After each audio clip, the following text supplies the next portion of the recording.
ಒಂದು interesting story. ಶಾಲೆ ಮೊದಲ ದಿನ 9 ನಂಬರ್ 8 ನಂಬರ್ಗೆ ಕೆನ್ನೆಗೆ ಹೊಡೆಯಿತು. ಆಗ 8 ನಂಬರ್ ನನ್ಗೆ ಯಾಕೆ ಹೊಡೆದೆ, ನಂದೇನು ತಪ್ಪಿದೆ ಅಂತ ಕೇಳ್ತು. ಅದಕ್ಕೆ 9 ನಂಬರ್ ಹೇಳ್ತು, ನಾನು ದೊಡ್ಡವನು, ನಾನು ಹೊಡಿಬಹುದು ಅಂತ ಹೇಳ್ತು. ಈ 9 ನಂಬರ್ ಹೇಳಿದ ಮಾತು ಕೇಳಿ 8 ನಂಬರ್ 7ಕ್ಕೆ ಹೊಡಿತು, 7 6ಕ್ಕೆ ಹೊಡಿತು, 6 5ಕ್ಕೆ, 5 4ಕ್ಕೆ, 4 3ಕ್ಕೆ, 3 2ಕ್ಕೆ. 2 1ಕ್ಕೆ ಹೊಡೆದ ನಂತರ 0 ಒಂದು ಕೋಣೆಯಲ್ಲಿ ಅಡಗಿ ಕೂತಿತ್ತು.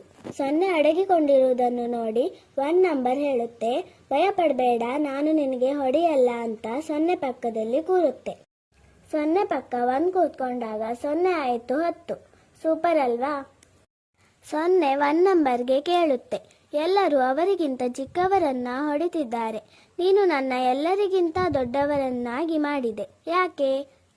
ಆಗ 1 ನಂಬರ್ ಹೇಳ್ತು, ತನ್ನನ್ನು ತಾನು ದೊಡ್ಡವರನ್ಕೋತಾರಲ್ಲ ಅವರೆಲ್ಲ ದೊಡ್ಡವರಲ್ಲ, ತಾವು ಬೆಳೆದು ಇನ್ನೊಬ್ಬರನ್ನ ಬೆಳೆಸ್ತಾರಲ್ಲ ಅವರು ದೊಡ್ಡವರಾಗ್ತಾರೆ.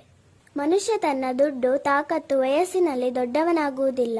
ಒಳ್ಳೆಯ ಯೋಚನೆಯಿಂದ ಮನುಷ್ಯ ದೊಡ್ಡವನಾಗ್ತಾನೆ, ಒಳ್ಳೆಯ ಜ್ಞಾನದಿಂದ ಮನುಷ್ಯ ದೊಡ್ಡವನಾಗುತ್ತಾನೆ.